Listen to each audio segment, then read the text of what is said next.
Hi everyone, it's Carly from Improving Birth Abbotsford coming at you with another video in our Why Induction Matters series for 25 days to question your induction.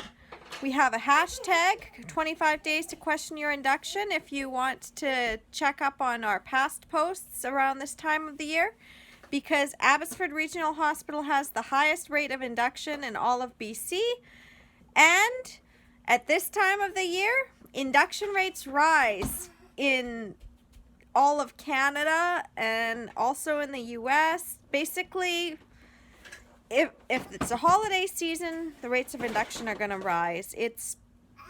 Doctors are human. They're wanting to get home for the holidays. Sometimes it's a mom that decides, well, I don't want to have my baby on Christmas, but most of the time it's usually they tell you that your baby is too big or too small or you have low fluid, and it's up to you to decide whether or not you want to induce.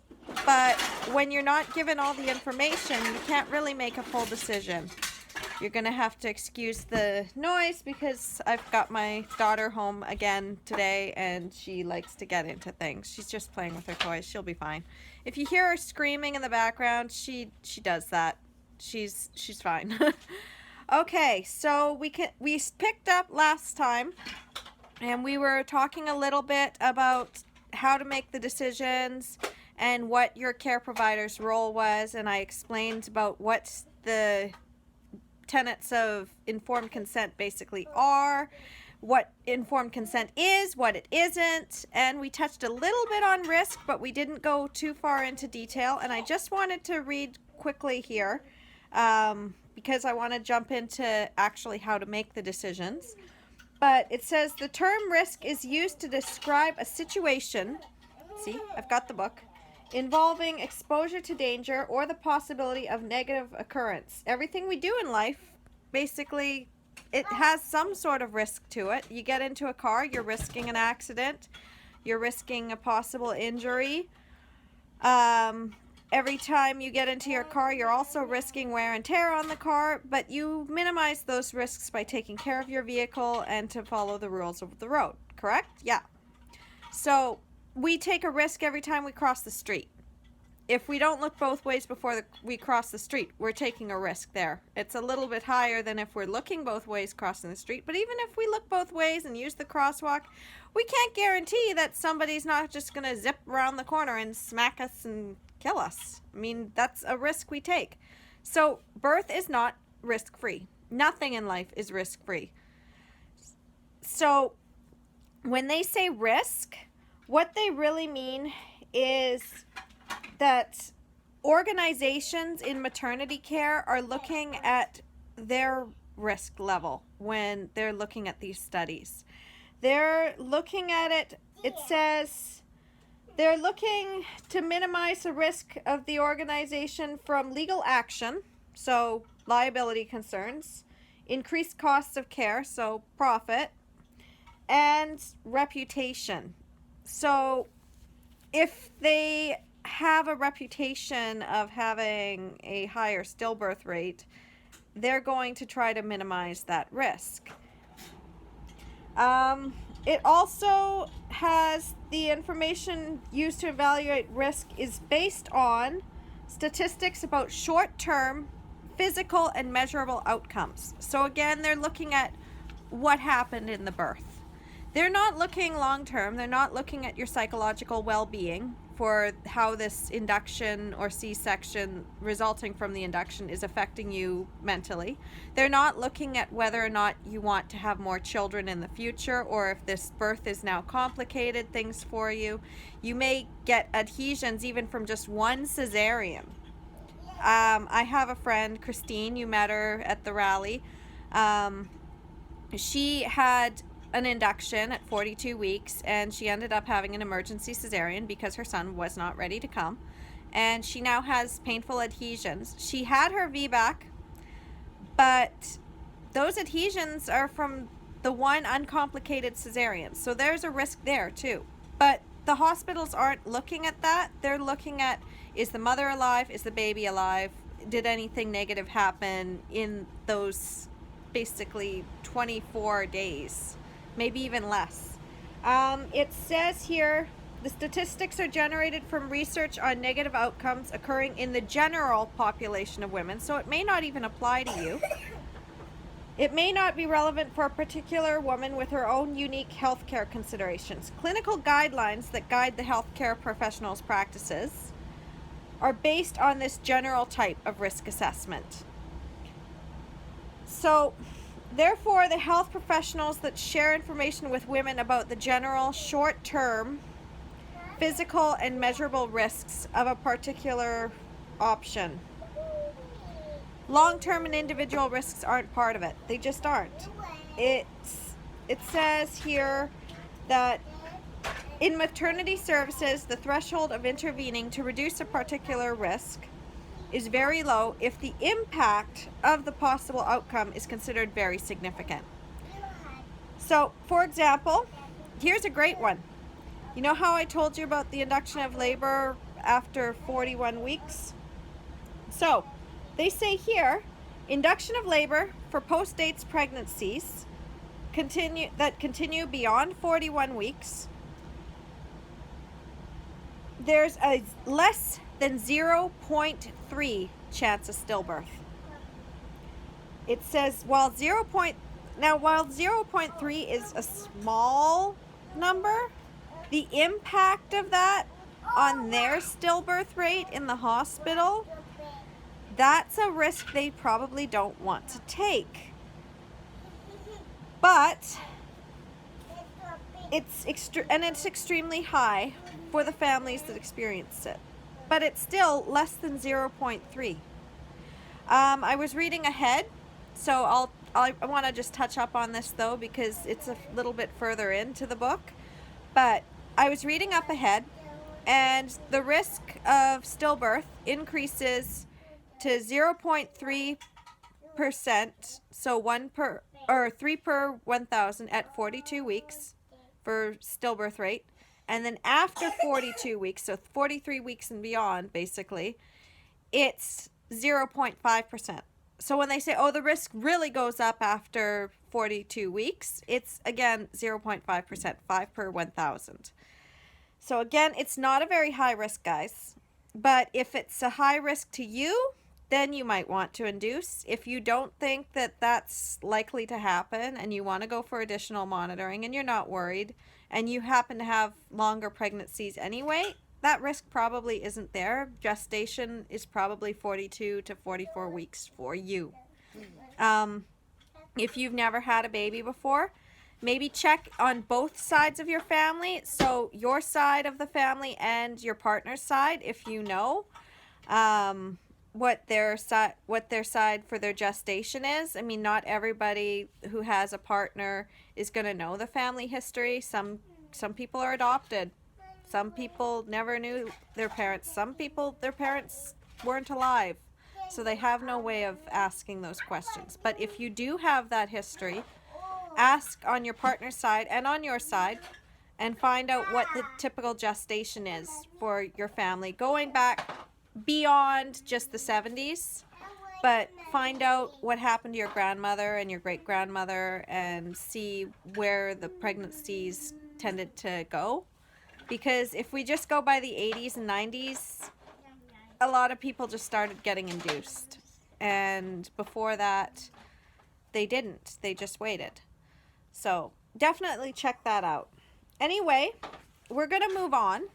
So you know basically about risk assessment, and it comes down to what's the risk for you versus what's the risk to the hospital.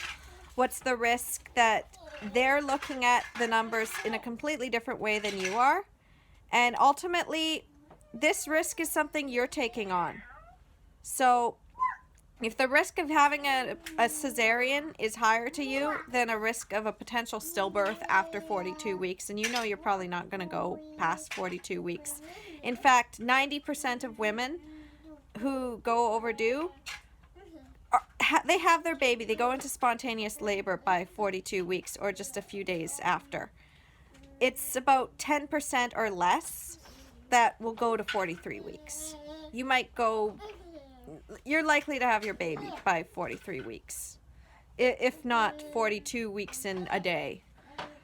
But you know that the general policy is that after 3 days past 41 weeks, they want to induce you. And it is up to you to decide whether or not you want to do that. But we're going to move on to how decisions are made. Because you're not just going to look at just what the evidence is. You also are going to think, well, what's going to work for me? Now, that depends on you. That depends on your values. That depends on your circumstances. For example, for me, I had a doula that she was not going to be available if I went to 41 weeks. She even said before I hired her that she might not be able to attend my birth if I went past 40 weeks and 6 days. I went into labor at 40 plus 6, and I had my son at 41 weeks. I went into full-blown labor at 41 weeks and had him that night. And she wasn't able to be there because she had a prior engagement.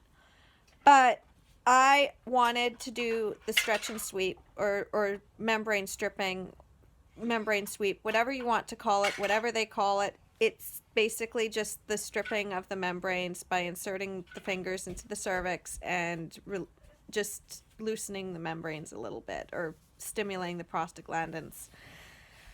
I knew that there was a risk of having your water breaking, but luckily for me, I take a lot of vitamin C, and I found out in my second pregnancy with the West Coast Health Collective that to reduce the risk of pre-labor rupture of membranes, you can take vitamin C twice daily at 500 IU, and I think it was 600 IU of vitamin E, and you take that in the afternoon. You don't mix that with the vitamin C. So I had vitamin C in the morning and vitamin C in the evening and the vitamin E in the afternoon.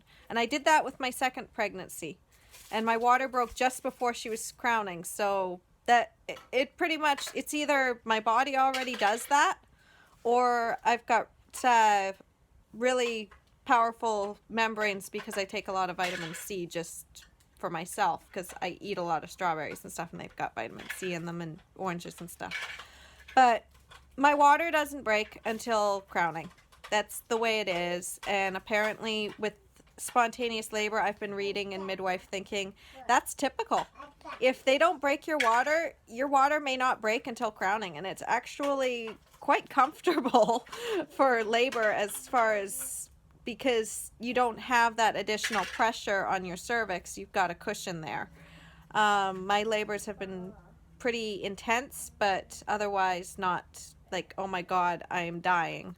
I don't know if it's because my water doesn't break, but it's worth checking out. If your waters have broken before labor and your waters have been broken at crowning, let me know in the comments if there's an actual difference.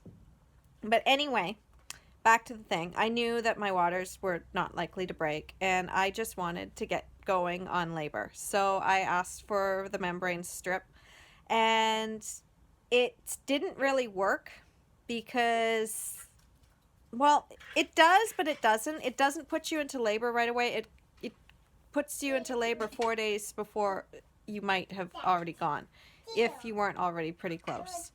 So I went 4 days later, and yeah, so I don't think it was 40 plus 2. I think it was a Tuesday, and I had my son on a Friday. Yeah, so that's where it was in the timeline. I don't even remember the dates. He's 5 years old now.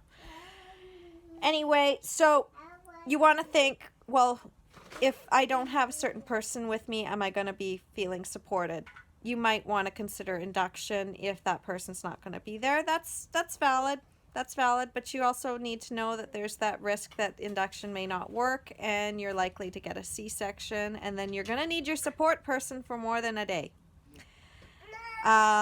There's the possibility some women, their partners are going overseas, or they have a job that they travel for, and it's like, I need to have my partner there for the birth, or he's taking certain time off, or she's taking certain time off, and you need to have them there. That's valid. If you've had stillbirth before and you don't like the risk of the after 41 weeks, that's valid. It's basically, you have to take into consideration all the facts, and not just the facts, but also your own circumstances. That's how we make decisions. And what does your gut tell you? So we have this handy little thing called BRAIN. It's an acronym. It stands for benefits, risks, alternatives, what your intuition tells you, and then there's N for now or nothing.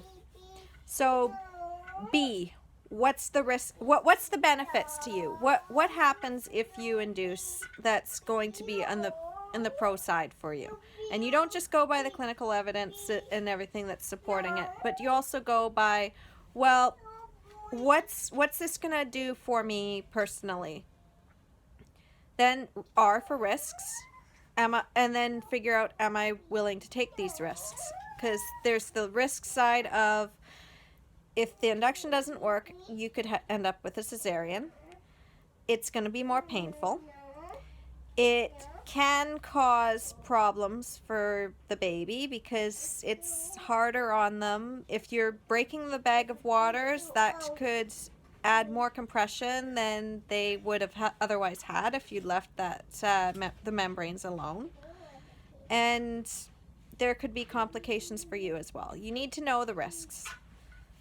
Then there's the alternatives. What can I do instead of induction? Do I want to wait? Do I want to try a different method than what they're proposing? Do I want to maybe just wait a few days more and then do an induction? Or think maybe I'll wait a week and then decide?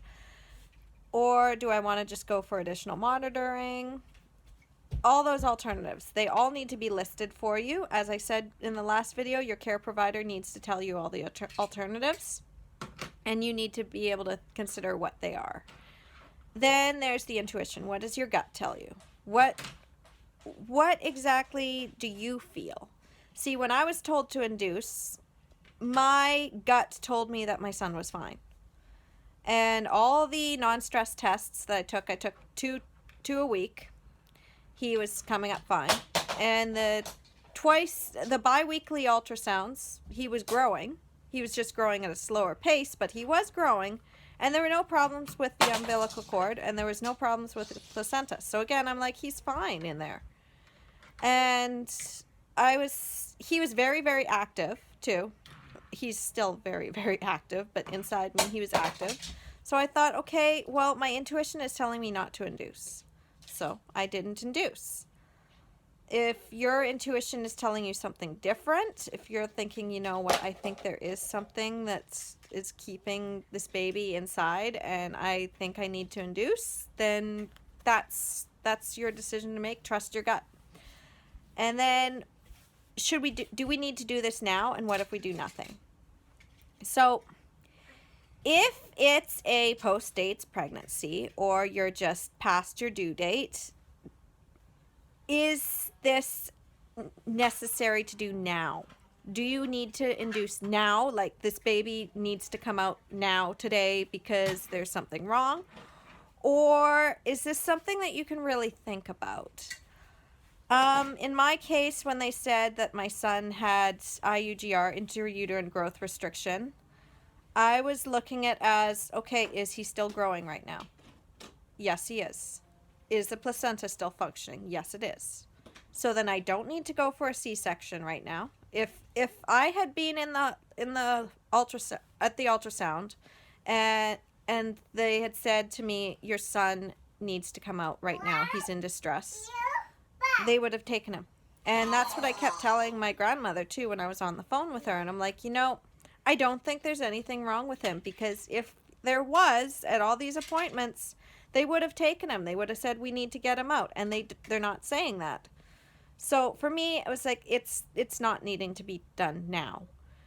And then what if we do nothing? Well, I kind of thought about that too. I'm like, well, what if I don't consult with this obstetrician? What if I just continue with what my plan is and just continue planning for this physiological vaginal birth, unmedicated, and just go for the tests just to reassure everybody that everything was fine. So I decided that I was going to do nothing. I was not going to induce.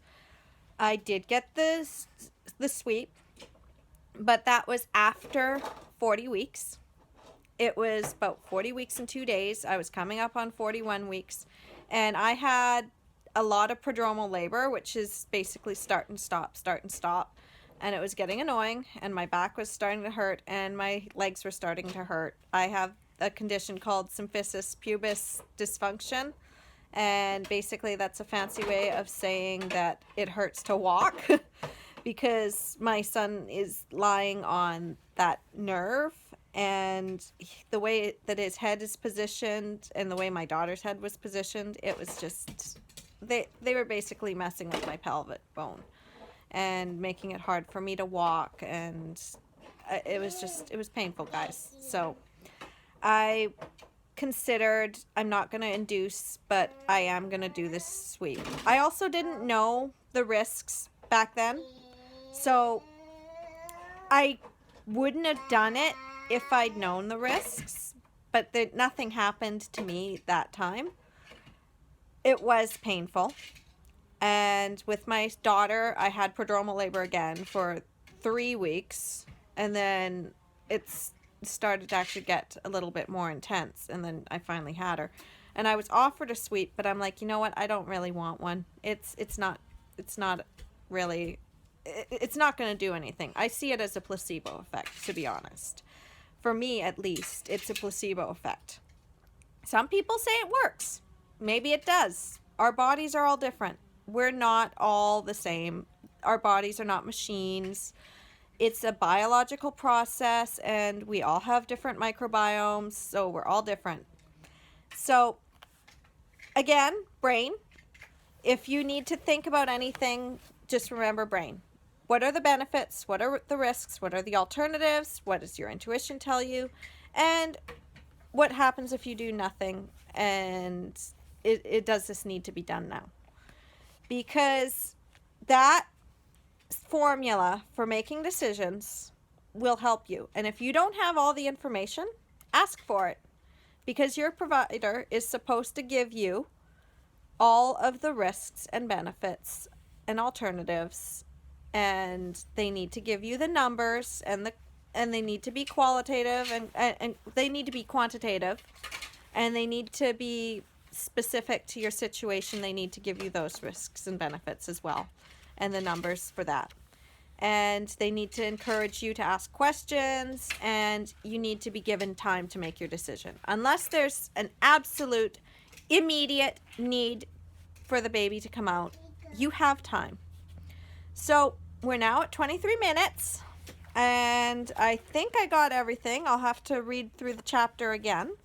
But again, if you want to read yourself and see if there's anything else I might have missed, Why Induction Matters. Great book, Dr. Rachel Reed. Google it.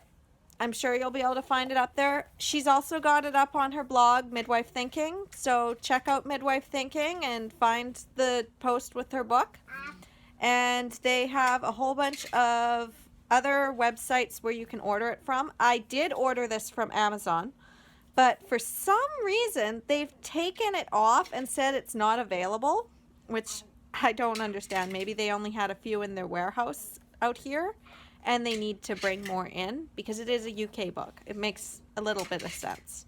But I got this off Amazon back in October, and now they're saying that it's not available till February. So if you want it now, like you want this book now, just go get it on another website. The Canada Post is a little bit delayed, but if you order now, you'll probably get it just after Christmas or a little bit into the new year. Moms who are inducing or possibly going to have to induce or expecting at all, or if you know a mom who's expecting in the next few months or even next month, this book is excellent. So, and also share the videos with them. If you can't get the book share the video because I'm reading from the book and I'm giving the information from the book and also going to be sharing stories about my own experiences and the experiences of people I know and just what I've read. Hi, baby girl. And there's my baby girl. Say hi. Hi. You say bye-bye. We're going to go now, okay? Bye-bye. Okay, so we'll see you tomorrow. Have a good day. And, yeah, take care. Bye-bye. Say bye-bye, everybody. Bye-bye, Gigi and Daddy. No, say bye-bye, everybody. Bye-bye, Mommy and Daddy. She's not going to say it. Okay, say bye-bye, everybody. Bye-bye, Mommy. Okay. See ya. Okay, fine.